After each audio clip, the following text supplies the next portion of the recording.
హల్లెలూయా, హల్లెలూయా. Happy women's day, మహిళా దినాచరణ. మహిళల గురించి చెప్పాలంటే నా దృష్టిలో, దేవుని దృష్టిలో స్త్రీ సమూహం అంట, శుభవర్తమానము ప్రకటించే స్త్రీ సమూహము ఎంతో గొప్పది.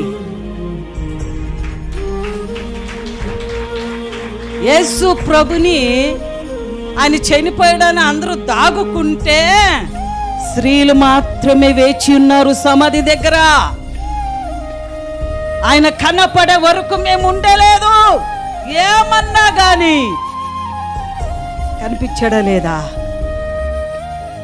స్త్రీ పడే వేదన, బాధ, కష్టాలు, శ్రమలు అన్నీ దేవుడు చూచున్నాడు. వాళ్ళకు తగినట్టుగా వాళ్ళ పంట పొలాలేమి, వాళ్ళ చేతి పని ఆశీర్వదించి ఈనాటి వరకు సజీవలో ఉన్నారు. స్త్రీ అంటే మన భారతదేశంలో స్త్రీ అంటే కింద, మోకాల కింద, చెప్పుల కడే.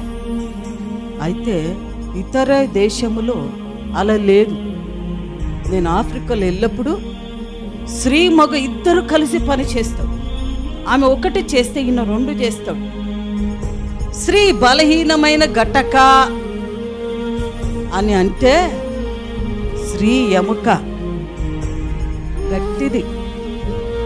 గట్టిది ఏమైనా సహిస్తుంది, ఏమైనా ఎదురుస్తుంది, ఎటువంటి వచ్చినా అద్దరికి చేరుస్తుంది. కుటుంబాన్ని ఏమాత్రము పడనీయదు, అవమానించనీయదు. అలాగా తెల్లవారికి నేను 4 గంటలకు మెలకొచ్చింది. నా మనసు నాకు బోధిస్తుంది. ఎప్పుడు నేను వినలేదు, చదవలేదు.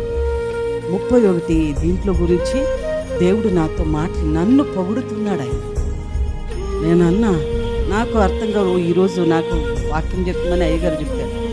ఈ వాక్యం సిద్ధపడాలా, దేవుడు మాట్లాడుతున్నాడు. హల్లెలూయా.